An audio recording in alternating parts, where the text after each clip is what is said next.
इस कार्यक्रम के पुण्यार्चक हैं श्री अतुल जैन, श्रीमती जॉली जैन, श्री करण जैन, श्रीमती अदिति जैन, अरहम जैन।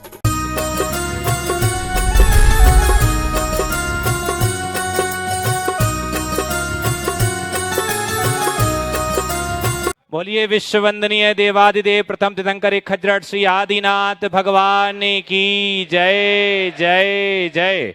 3 बार जयनाथ करें। बोलिए विश्व वंदनीय देवादिदेव वर्तमान शासन नायक भगवान महावीर स्वामी की जय जय जय।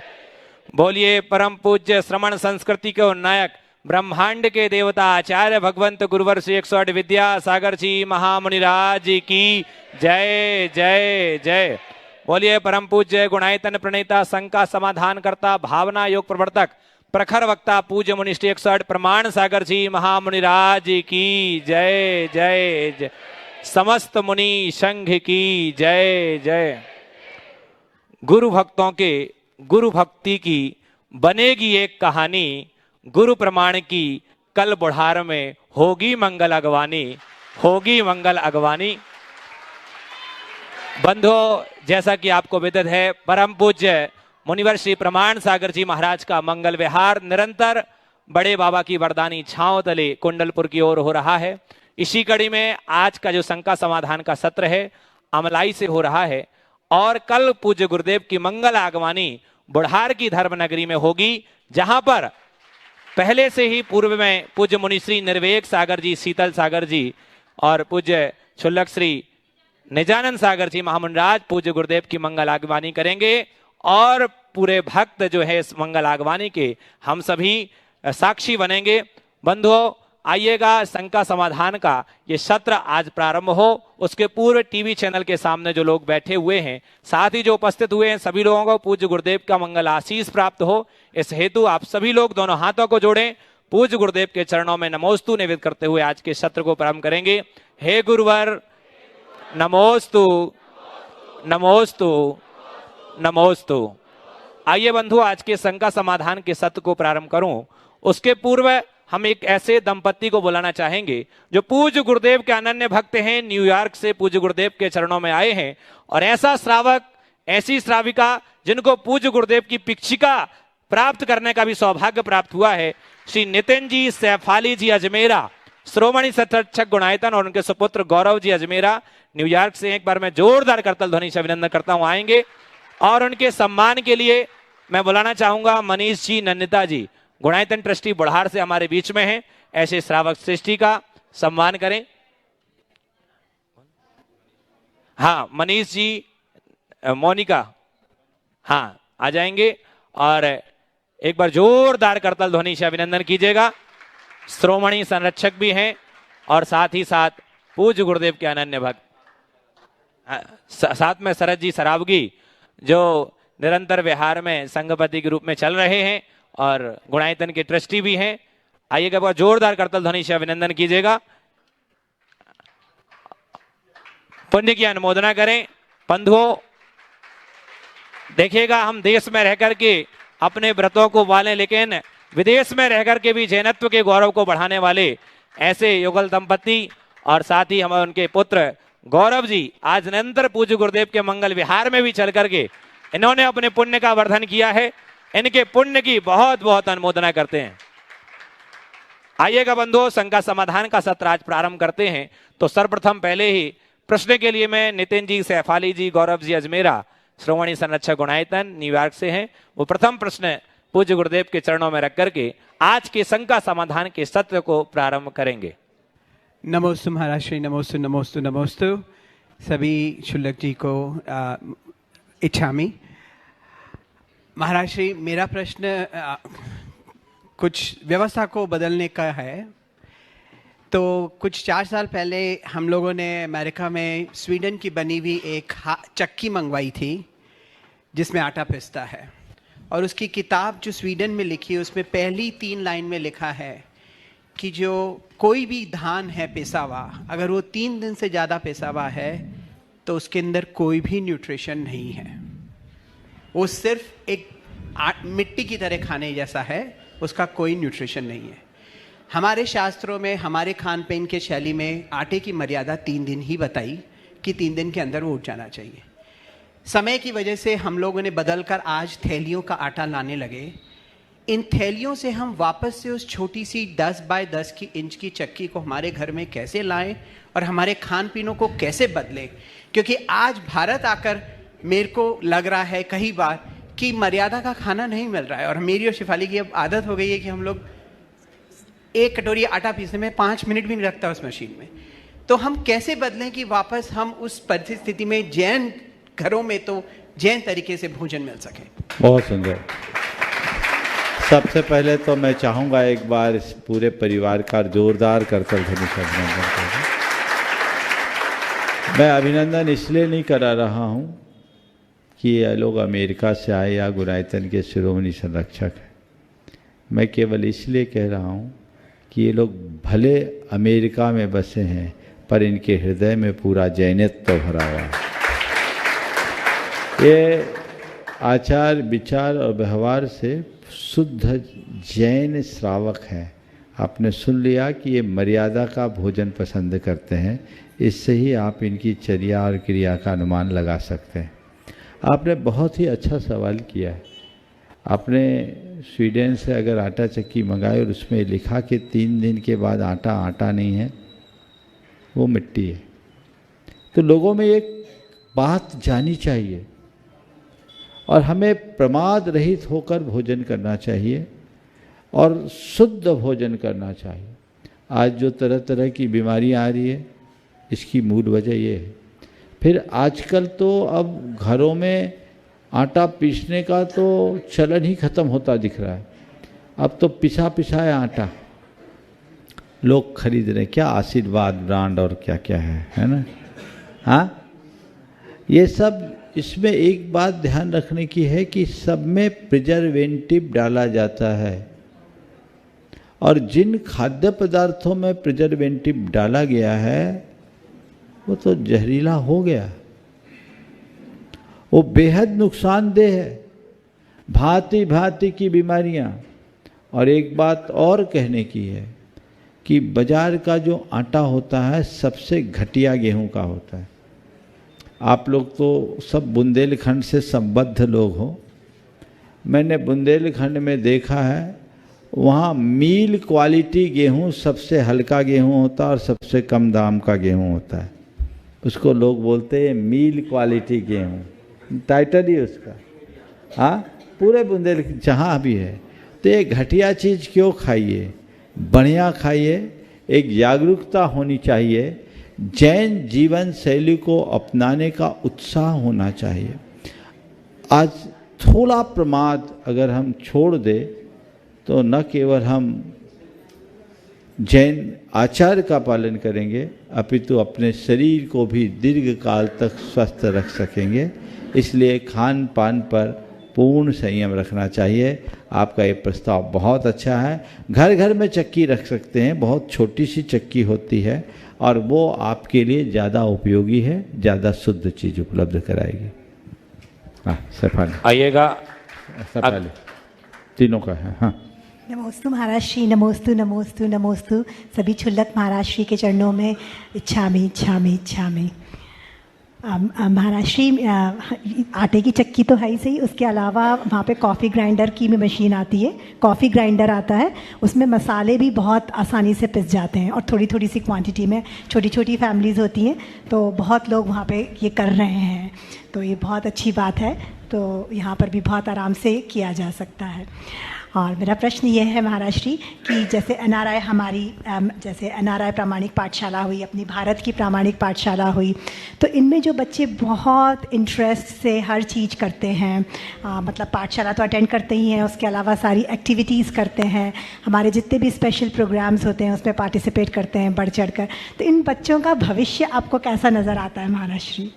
देखिए बहन जी, प्रामाणिक समूह की बहुत सक्रिय सदस्य हैं और पूरी प्रामाणिक पाठशाला के संचालन में इनका पूरा योगदान है। और एनआरआई पाठशाला जो प्रामाणिक पाठशाला, उसकी तो पूरी कर्ता धर्ता यही है।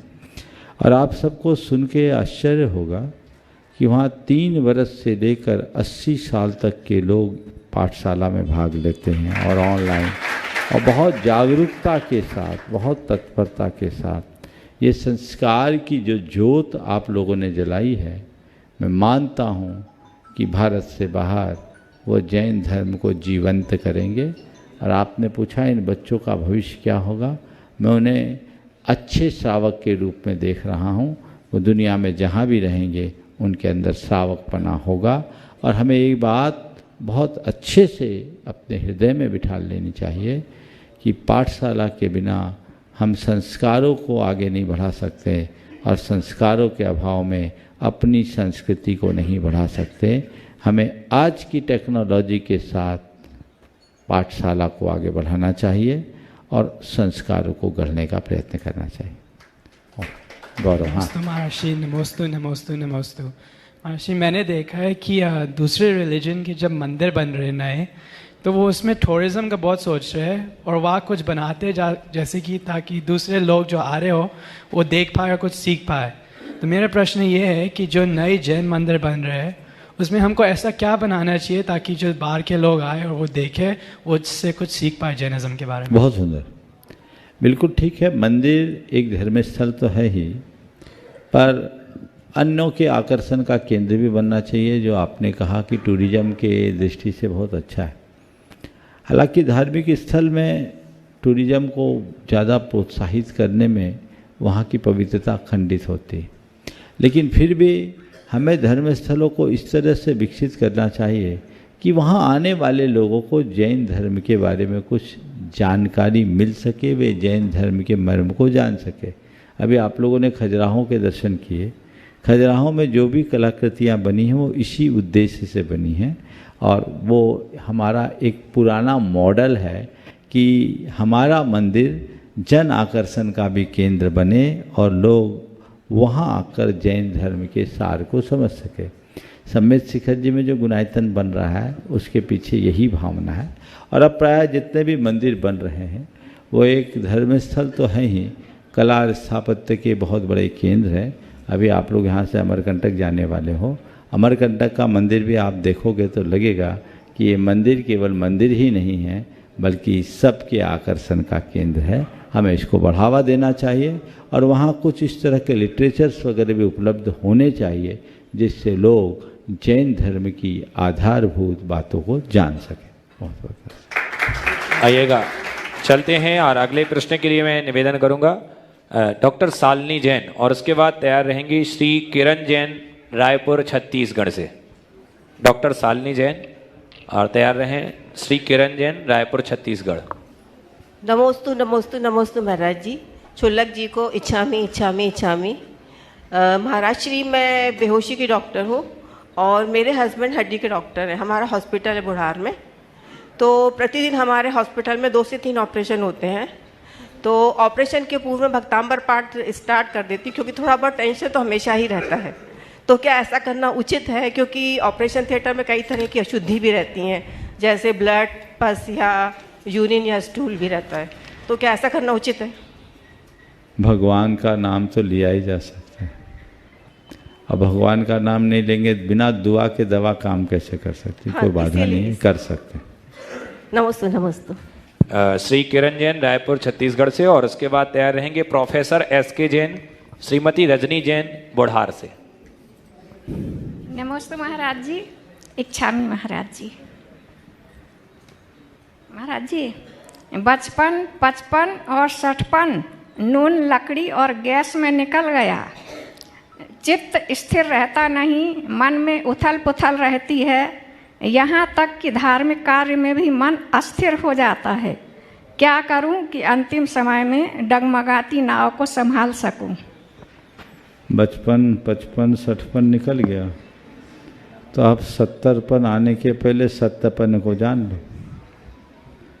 भावना भाव, वैराग्य को जगाओ और घर गृहस्थी के कार्यों में अपनी भागीदारी सीमित करो और अपना लक्ष्य अपने सामने रखो।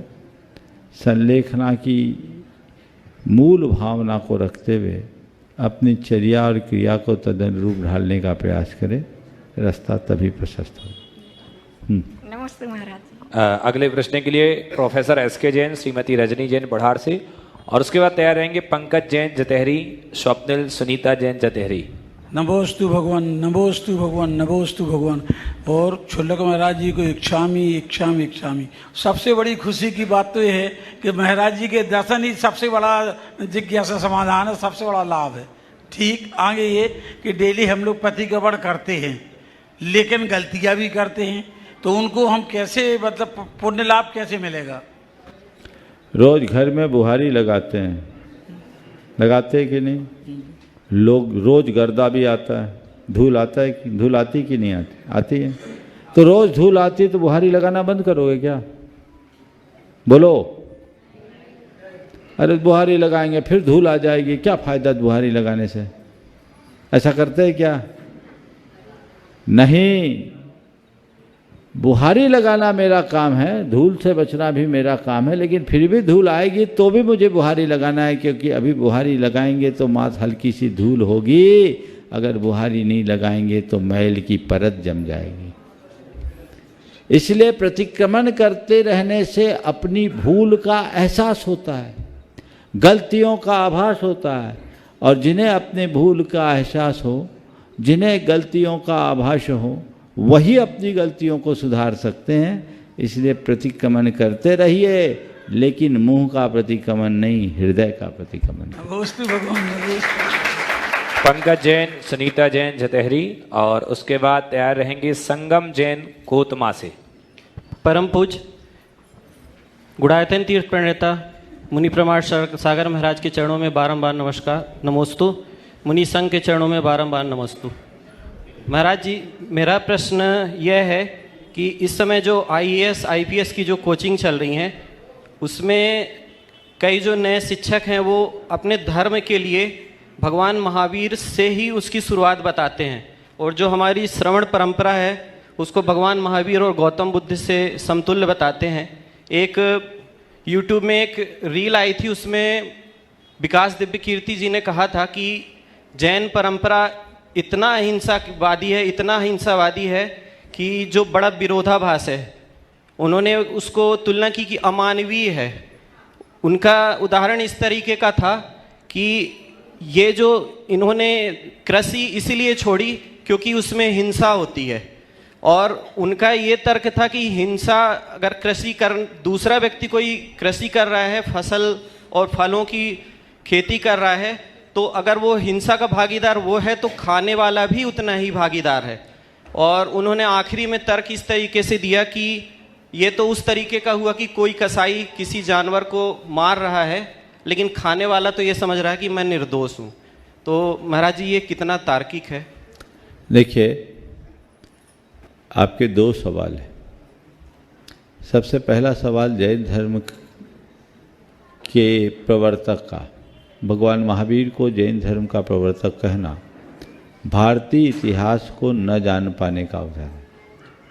जिन्होंने भारत के इतिहास को ठीक तरीके से जाना समझा है, उन्होंने इस बात को बहुत अच्छे तरीके से स्वीकार किया है, बल्कि एक स्थापित सत्य है कि जैन धर्म के आद्य प्रवर्तक प्रथम तीर्थंकर भगवान ऋषभदेव हैं, जिनके ज्येष्ठ पुत्र भरत के नाम से इस देश का नाम भारत पड़ा। अभी भी UPSC में यही पढ़ाया जाता है। UPSC की परीक्षा में जैन धर्म के संस्थापक के रूप में भगवान ऋषभदेव को मान्य किया है। फिर भी बहुत सारे लोग जिन्होंने इतिहास को ठीक तरीके से समझा नहीं, अथवा सांप्रदायिक अभिनिवेश रखने के कारण जानबूझकर जैन धर्म के अतीत को भगवान महावीर से जोड़ते हैं, जबकि जैन धर्म अत्यंत प्राचीन है। डॉक्टर राधाकृष्णन ने जैसे विद्वानों ने बड़े स्पष्ट शब्दों में लिखा कि जैन धर्म वेदों लिखित होने पर भी वेद पूर्व है। प्राग वैदिक काल से जैन धर्म का अस्तित्व रहा है, और हड़प्पा मोहनजोदड़ो के उत्खनन से प्राप्त अवशेषों में जैन धर्म की पुष्टि मिलती है। न केवल जैन धर्म की, अपितु भगवान ऋषभदेव का भी प्रमाण मिलता है, जिसके आधार पर ये बात स्थापित हुई है कि जैन धर्म के आद्य प्रवर्तक भगवान ऋषभदेव थे। चूँकि ये प्रश्न है बीच बीच में कई बार आता है, मैंने पहले भी इस पर विस्तार से चर्चा की, पर मैं सोचता हूँ आज पुनः इस पर थोड़ी सी चर्चा हो जानी चाहिए। मैं किसी धर्म के प्राचीन होने से उसे उपयोगी और किसी के नवीन होने से अनुपयोगी नहीं कहता। नए और पुराने के विवाद में मैं नहीं पड़ना चाहता, लेकिन मैं इतना जरूर कहना चाहता हूँ कि किसी भी धर्म, किसी भी संस्कृति, किसी भी परंपरा के इतिहास को विलोपित नहीं करना चाहिए, उसे ठीक तरीके से प्रस्तुत किया जाना चाहिए। जैन धर्म के इतिहास के विषय में मैं इतना कहूँगा कि किसी भी परंपरा के इतिहास को 3 सिरों से जाना जा सकता है: साहित्य, पुरातत्व और अभिलेख।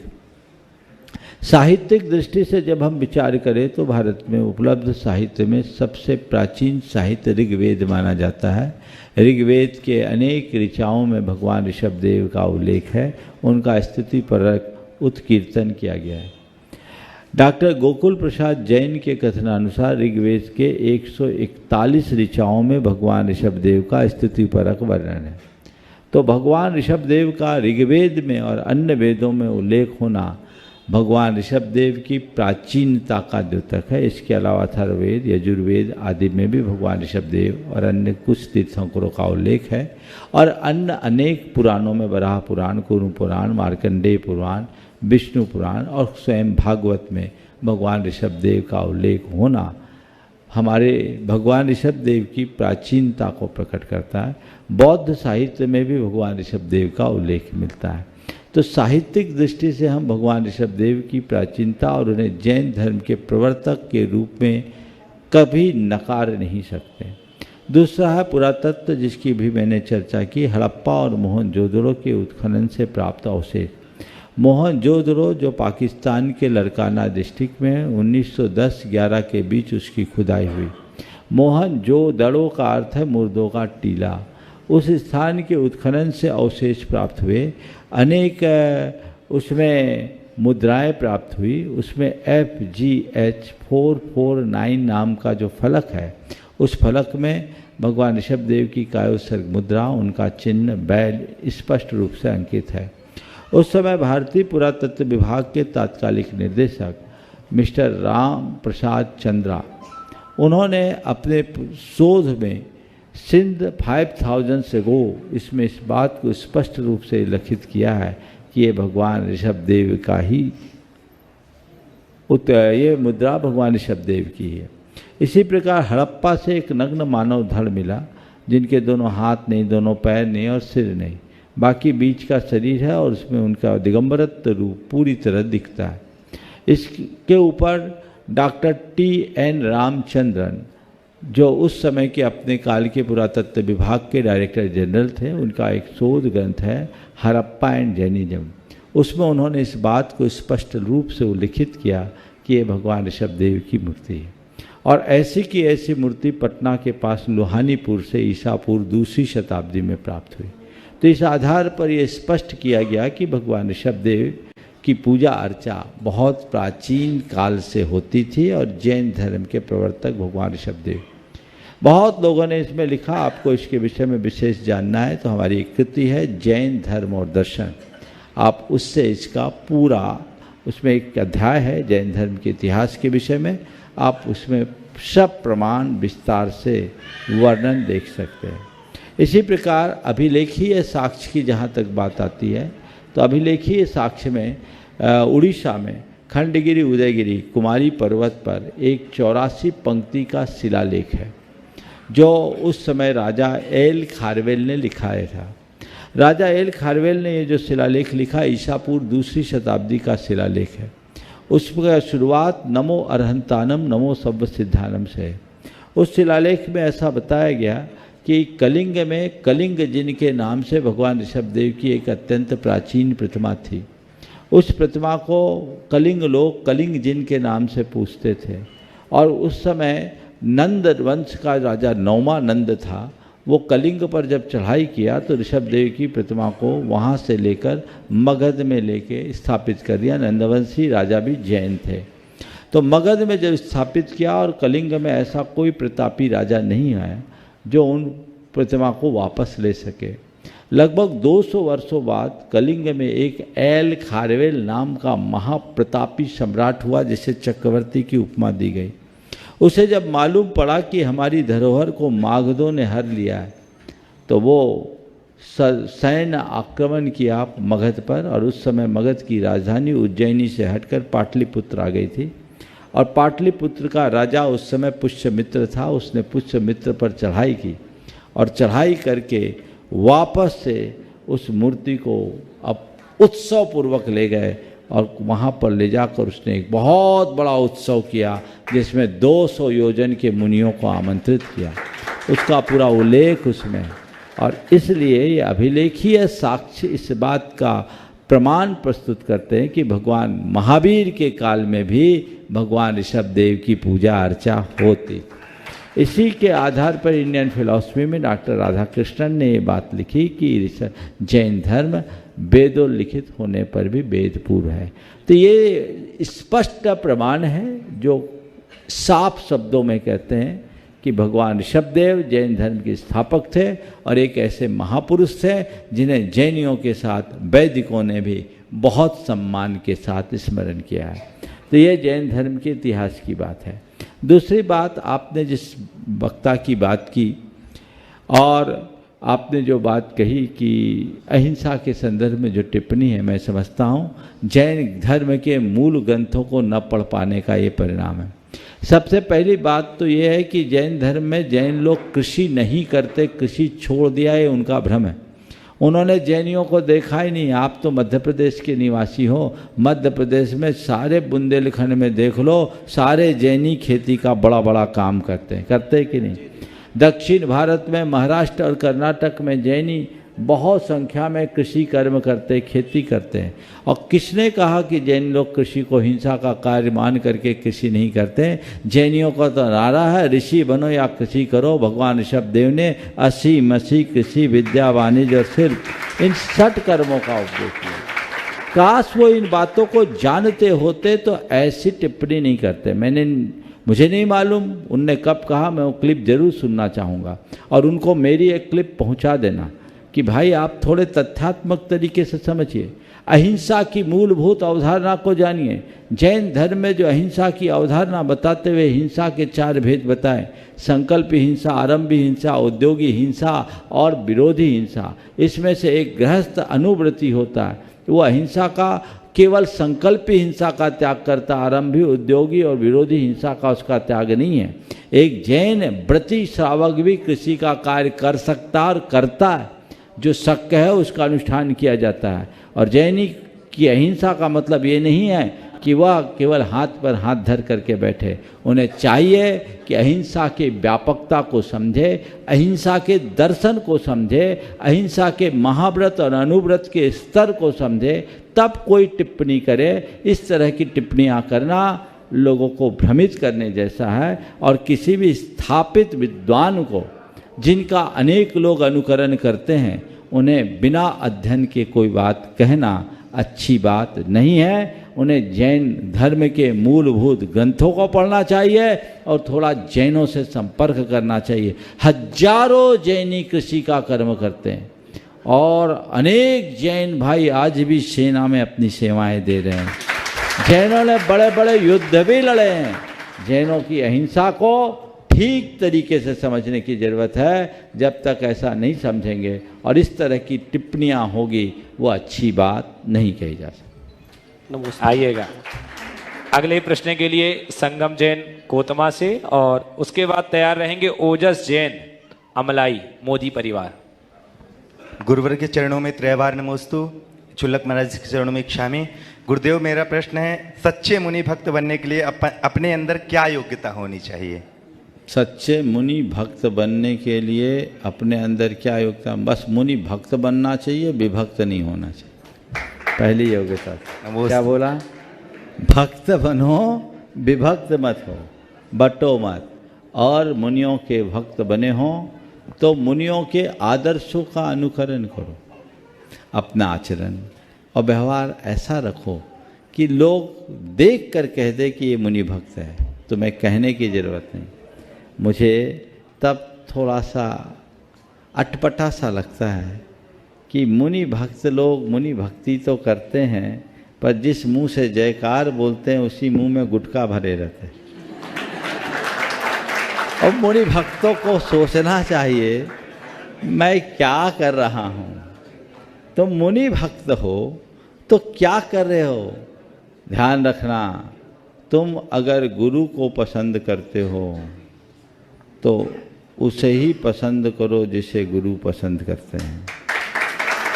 कदाचित उसे पसंद न कर पाओ तो भी चलेगा, पर उसे कतई स्वीकार न करो जिसे गुरु नापसंद करते हैं। समझ गए? तो तुम्हारा जीवन आगे बढ़ेगा।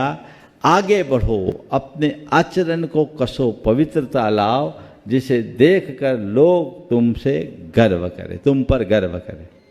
नमोस्तु। ओजस जैन अमलाई से, और उसके बाद तैयार रहेंगी निशा जैन बुढ़ार। महाराज जी के चरणों में त्रैवार नमोस्तु। जैसे कि महाराज जी आप हमेशा कहते हैं कि हम जैनों को नौकरी लेने वाला नहीं देने वाला होना चाहिए, लेकिन ऐसे बहुत से जैन होते हैं जो फाइनेंशियली स्ट्रांग नहीं होते हैं, और हम अपने आप को कैसे सक्षम बनाएं कि हम नौकरी देने वाले बन पाएं। बिल्कुल ठीक है, नौकरी लेने वाला नहीं देने वाला बनना चाहिए, ये बात सही है, लेकिन इसे थोड़ा समझना चाहिए, अपनी पृष्ठभूमि देख करके भी करना चाहिए। कोई ज़रूरी नहीं कि आज कोई नौकरी कर रहा है तो पूरी ज़िंदगी नौकरी करने के लिए अभिशप्त हो। लक्ष्य यही होना चाहिए कि आज भले मैं नौकरी कर रहा हूँ, पर मैं अपनी योग्यता को इस तरह निखारूं कि कल औरों को नौकरी दे सकूं। और इतना टैलेंट तुम्हारे अंदर है। परिस्थिति के कारण अगर किसी व्यक्ति को करना हो तो उसका सर्वथा निषेध नहीं है, लेकिन सबको ही उसका गतानुगतिक नहीं होना चाहिए। ऐसे लोग जो 50 को नौकरी दे सकते हैं वो आज नौकरी कर रहे हैं, ये कहाँ की अच्छी बात। समझ गए? चलिए, धन्यवाद। निशा जैन बुढ़ार से, और उसके बाद तैयार रहेंगे अरविंद जी मोदी बुढ़ार से। गुरुवर के चरणों में नमोस्तु, त्रैवार नमोस्तु नमोस्तु नमोस्तु। मेरा प्रश्न ये है गुरुवर कि हम लोगों को जब भी कभी मंच पर बोलने का मौका मिलता है तो हम बोल नहीं पाते हैं। इस डर को दूर कैसे करें, आप उपाय बताइए जिससे अपनी भावना हम अच्छे से प्रस्तुत कर सकें। आज कैसे बोले? आज तो बहुत अच्छी प्रस्तुति है। आज तो नहीं डरी आप डर रही है, उस समय तो नहीं डरी। तो जैसे जिस भाव से आज आपने सवाल प्रस्तुत किया उसी भाव से प्रस्तुत करो, कॉन्फिडेंस डेवलप करो। और एक बात, आप जब कभी भी मंच पर बोलने जाओ ना, एक गहरी सांस भर लो और श्वास अंदर रखते हुए बोलना शुरू करो, फिर धीरे से छोड़ना। इतनी पॉजिटिव एनर्जी जाएगी कि सारा डर चला जाएगा। बच्चे एग्जाम में अगर पेपर लिखना शुरू कर रहे हैं, पहला अक्षर एकदम गहरी सांस भरो, फिर धीरे धीरे सांस, एकदम झटके में मत छोड़ना, धीरे धीरे छोड़ना, धीरे धीरे लो और धीरे धीरे छोड़ो, कॉन्फिडेंस आएगा। चलिए, नमस्ते गुरु। अरविंद जी मोदी बुढ़ार से, और उसके बाद तैयार रहेंगे अरहम जैन। नमोस्तु गुरुवर। मेरा प्रश्न ये है कि वर्तमान आपाधापी और प्रतिस्पर्धा के युग में एक मनुष्य अपनी ईमानदारी और नेक नीति को कैसे बरकरार रखे।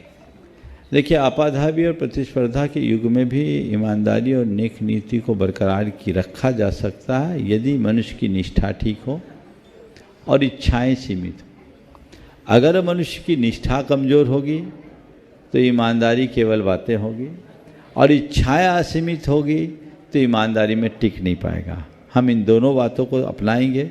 आज भी ऐसे बहुत लोग हैं जो नेक नीति और ईमानदारी की मूर्ति है, कर सकते हैं। अरहम जैन बुढ़ार से, और उसके बाद तैयार रहेंगे आकांक्षा जैन बुढ़ार। महाराज जी के चरणों में नमोस्तु नमोस्तु नमोस्तु। महाराज जी, पढ़ाई का बर्डन इतना रहता है कि हम पाठशाला में पढ़ाई नहीं कर पाते हैं। मैं दोनों पढ़ाई कैसे करूं, उत्तर दीजिए। देखिए, पढ़ाई का कितना भी प्रभाव बर्डन हो, उसको बर्डन मत मानो। स्कूल में पढ़ के आओ, थोड़ा सा खेल कूद में समय कम करो, फालतू के कामों में समय कम करो और पढ़ाई पर फोकस करो। टाइम बचा के पाठशाला भी कर लो। ये बताओ, जो बच्चे कहते हैं पढ़ाई का प्रभाव बर्डन ज़्यादा है इसलिए हम पाठशाला नहीं कर पाते, क्या वो बच्चे खेल कूद में समय नहीं देते? वो अपना समय मोबाइल और इंटरनेट में नहीं बिताते हैं? वो अपना समय टीवी में नहीं बिताते हैं? वो अपना समय इधर उधर के कामों में नहीं बिताते कि नहीं? वहाँ से टाइम सेव करो और खूब मन लगा के पढ़ाई भी करो और अच्छे से पाठशाला भी करो। मैं तो रोज जाता हूँ, मेरी बहन बोलती है को खाना। तो अब उसको अपनी बहन को समझा देना। बहुत सुंदर, बहुत सुंदर। आकांक्षा जैन बुढ़ार, उसके बाद तैयार रहेंगी राजेंद्र जी बंसल अमलाई से। नमोस्तु गुरुदेव। गुरुदेव, मेरा प्रश्न है कि आजकल झूठ बोलने वाले को प्रोत्साहित किया जाता है और सच बोलने वाले को हतोत्साहित किया जाता है। ऐसे में सत्य बोलने वाले अपने मार्ग से ढिक जाते हैं, ऐसा क्यों? देखिए, झूठ बोलने वाले को प्रोत्साहित किया जाता है और सच बोलने वाले को हतोत्साहित किया जाता है। तो मैं तो ये कहता हूँ, प्रोत्साहित उसे करना पड़ता है जो कमज़ोर होता है। कमज़ोर है तो थोड़ा प्रोत्साहित करो। टेका तो उसको ही लगाना है जो कमज़ोर है, जो मजबूत है उसको क्या टेका लगाए।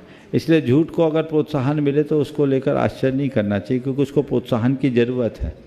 और सत्य को अगर कोई प्रोत्साहन न करे तो कोई अड़चन नहीं। हतोत्साहित भले किया जाए, लेकिन सच्चा अगर व्यक्ति है और उसके हृदय में सत्य निष्ठा है तो उसे कोई कितना भी हतोत्साहित करे वो विचलित नहीं होगा, क्योंकि सत्य की जड़ें गहरी होती है। राजा हरिश्चंद्र का उदाहरण हम सबके सामने है, इसलिए इन बातों को हमें उसी नज़र से देखना चाहिए। हाँ डॉक्टर साहब। वयोवृद्ध विद्वान राजेंद्र जी बंसल अमलाई से एक बार जोरदार करतल ध्वनि से अभिनंदन भी कर दें। राजेंद्र जी बंसल हमारे बीच में अपना प्रश्न, उसके बाद तैयार रहेंगे आत्म प्रभा बंसल श्रीमती। मुनिश्री को नमोस्तु नमोस्तु नमोस्तु। छुल्लक जी महोदय को इच्छामि इच्छामि इच्छामि। मेरा प्रश्न है कि देह में विराजित विदेही आत्मा को कैसे पहचाना जाए? बहुत सुंदर। पहले तो मैं चाहूँगा एक बार डॉक्टर साहब का जोरदार अभिनंदन करें। उम्र के इस पड़ाव में भी अभी भी इनकी तत्परता वही है जो आज से 20, 25, 30 साल पहले थी। मैं भावना बहाता हूँ कि ऐसी तत्परता बनी रहे। आप देख रहे मेरे ख्याल से 85 पार कर गए होंगे, है ना? और अभी इनकी एक कृति प्रकाशित हुई जैन निबंध रत्नावली का 3रा भाग। इस उम्र में भी जिनकी लेखन कला निरंतर जारी है, ये एक विद्वान की सतत तत्परता की अभिव्यक्ति है। मैं यही भावना भाता हूँ कि आखिरी तक आप ऐसे ही तत्पर बने रहें। आपने जो सवाल किया, देह में विराजमान विदेही आत्मा को कैसे पहचान सके या जान सके। देखिए, देह में जो आत्मा है वो अमूर्त है, उसे मूर्त रूप में हम प्रकट नहीं कर सकते, पर उसके लिए हमें सबसे पहले श्रद्धा करना होगा और फिर उसकी भावना भानी होगी, तब उसका हम अनुभव कर सकेंगे। पहले एक श्रद्धा अपने हृदय में गहरी बिठाएं कि मैं चेतन आत्मा हूँ, मैं चेतन आत्मा हूँ। फिर उसको हम बार बार दोहराएं, मैं चेतन आत्मा हूँ, मैं चेतन आत्मा हूँ, मैं चेतन आत्मा हूँ। फिर आप उसका अनुभव करने में समर्थ होंगे। मनोविज्ञान भी यही कहता है, बिलीव, आस्क एंड एक्वायर। आप वो बिलीव करो, विश्वास करो, फिर मांगो और महसूस करो। तो हम आत्मा हैं, ये श्रद्धा गहरी बैठनी चाहिए। इसी का नाम सम्यक दर्शन, इसी का नाम भेद विज्ञान है। और निरंतर ऐसी भावना भाने से श्रद्धा को अनुभूति मिलती है। तो हम श्रद्धा को अनुभूति प्रदान करने के लिए आगे बढ़ें, विश्वास जगाएं, भावना भाएं, तब वो अनुभूति हो पाएगी। श्रीमती आत्मप्रभा बंसल अमलाई, और उसके बाद तैयार रहेंगी श्रीमती स्वाति जैन अमलाई मोदी परिवार। महाराज जी के चरणों में बारंबार नमोस्तु, छुल्लक जी के चरणों में इच्छामि। महाराज जी मुझे ना मरने से बहुत डर लगता है, जैसे बुखार आ जाए या कुछ भी आ जाए तो ये लगता है मैं मर जाऊंगी, तो उसका थोड़ा समाधान कीजिए। आज से एक आशीर्वाद लेके जाओ, आप कभी नहीं मरोगे और आप मर ही नहीं सकती।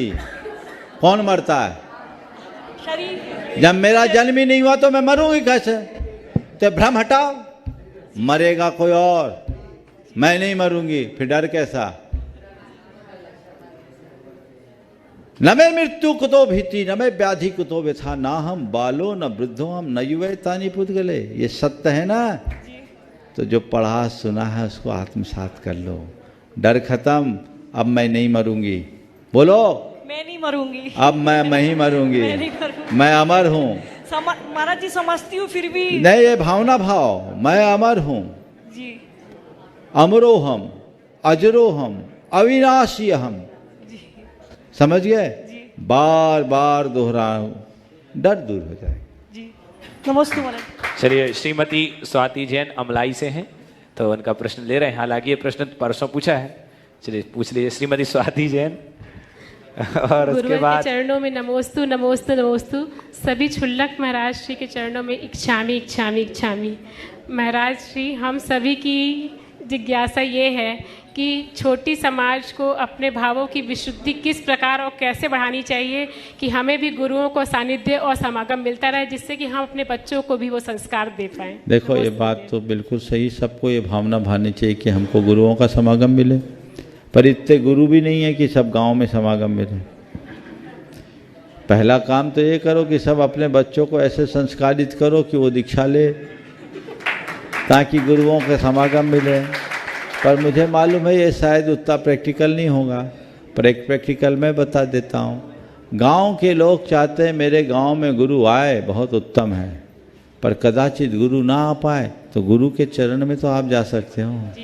तो जहाँ उनका समागम हो वहाँ जाके लाभ लो। महाराज जी, एक शंका छोटी सी और है कि जैसे स्वाध्याय को परम तप माना गया है, तो आप भी भेद विज्ञान कहते हैं कि शरीर और आत्मा अलग अलग है, तो जो लोग आप और भी हैं जो स्वाध्याय करते हैं और भेद विज्ञान करते हैं, हम श्रावक जन, तो वो मुनियों को क्यों, मुनियों का आदर क्यों नहीं करते? वो उनका सम्मान क्यों नहीं करते हैं?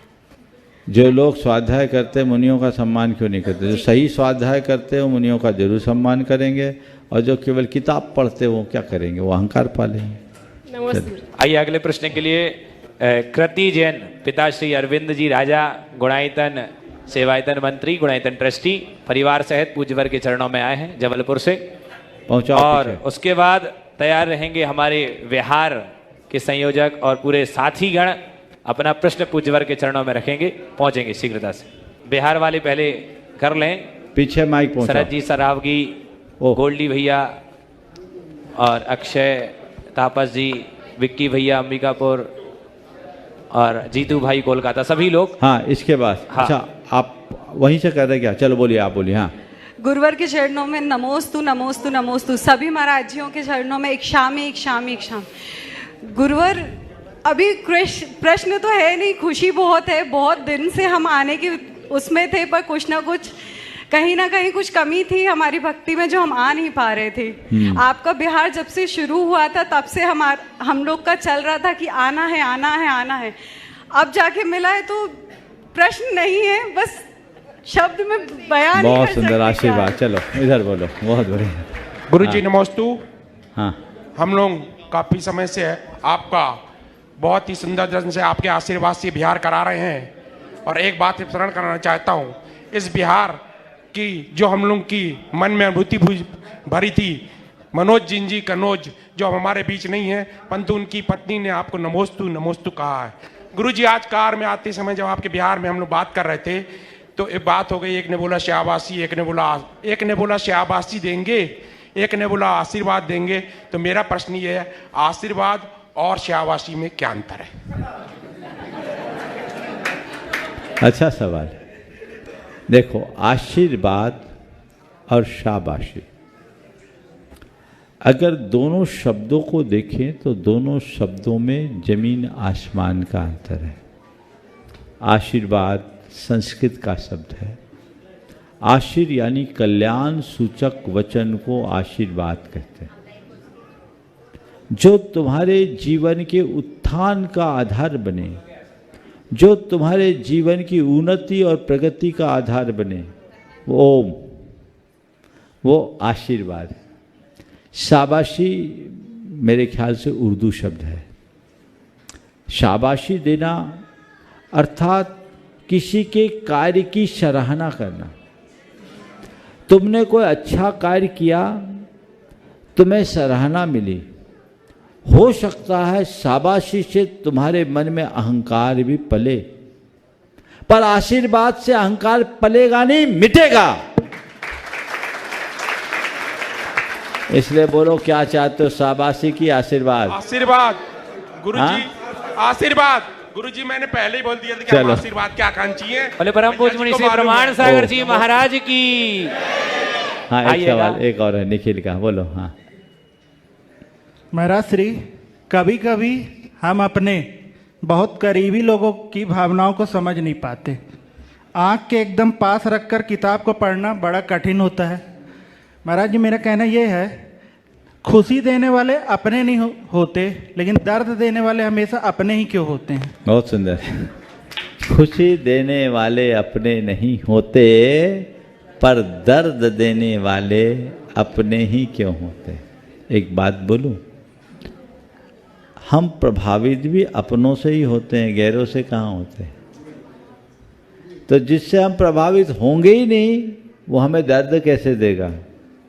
जिससे हम प्रभावित होंगे वही ना हमें दर्द देगा।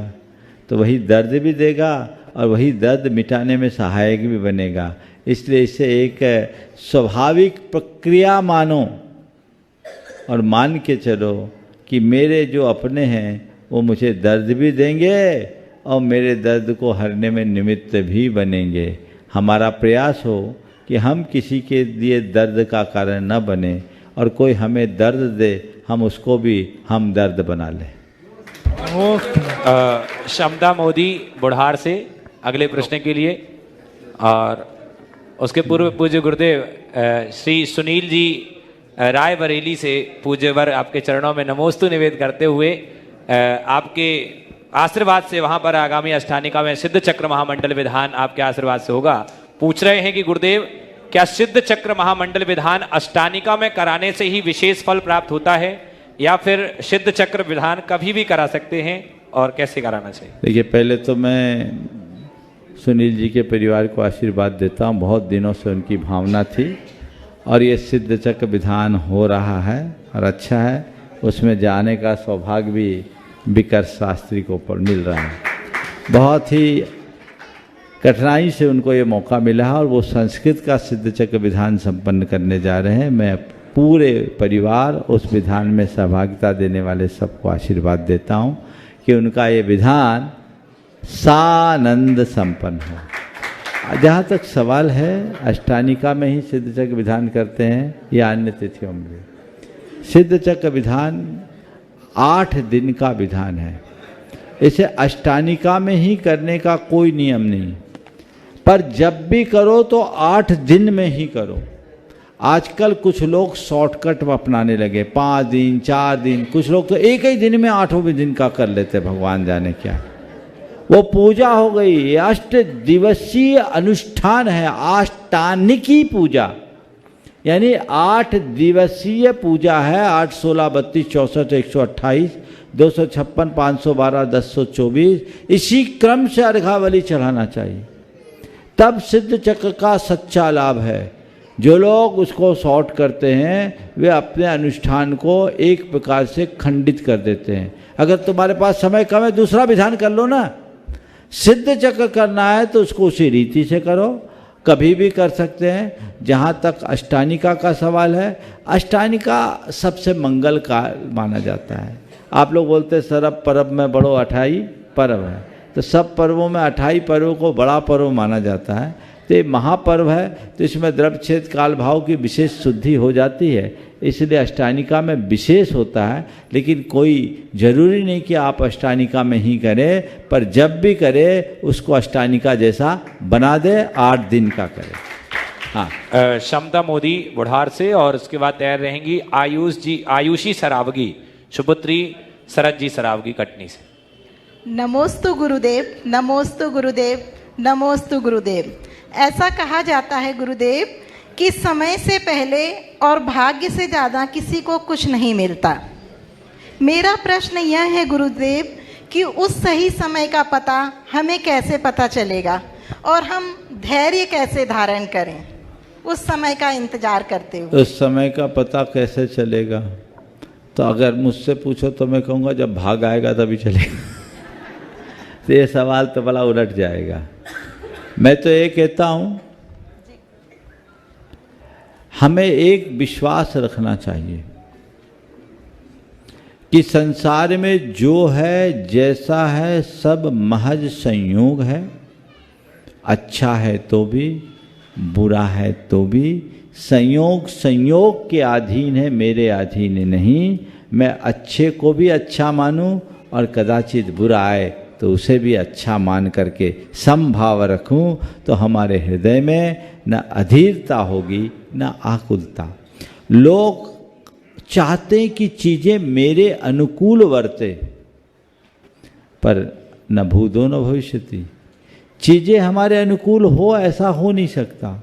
हम स्वयं को चीज़ों के अनुकूल जरूर ढाल सकते हैं, तो हमें वो प्रयास करना चाहिए और इन्हें संयोग मानकर सब चीज़ों को स्वीकार करना चाहिए। गुरुदेव प्रयास तो करते हैं लेकिन वो धैर्य खत्म हो जाता है। थोड़ा सा और गहरा करो तो धैर्य आएगा, रास्ता यही है। चलिए धन्यवाद। आयुषी सरावगी सुपुत्री श्री शरद जी सरावगी।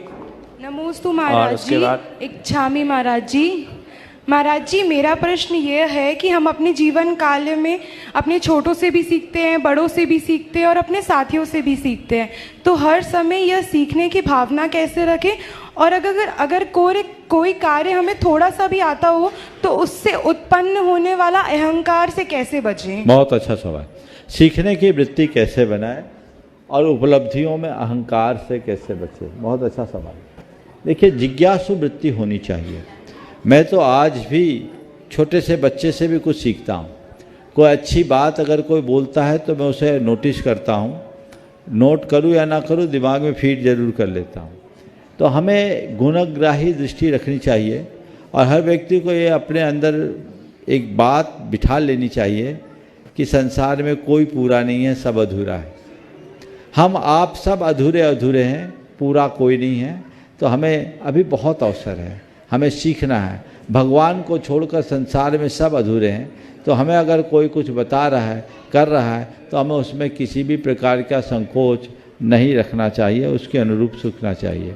और जहाँ तक अहंकार है, तो अहंकार से बचने का रास्ता यही है कि हर पल एक बात सोचें कि संसार में जो हैं सब अधूरे हैं, हम पूरे नहीं। आज हमारे पास चीज़ें हैं, कल रहे न रहे कोई भरोसा नहीं, कब पता क्या कौन सा समय आ जाए। आज भी समय पूरा हो गया, इसलिए यहीं पर विराम। बोलिए, अभी बचा है?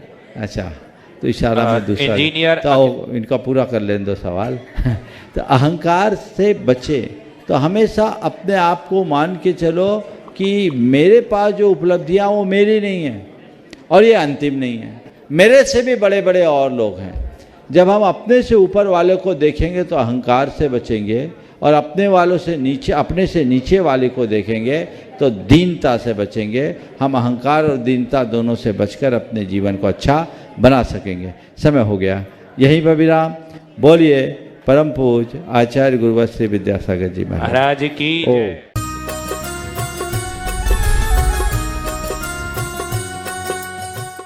इस कार्यक्रम के पुण्यार्चक थे श्री अतुल जैन, श्रीमती जॉली जैन, श्री करण जैन, श्रीमती अदिति जैन और हम जैन।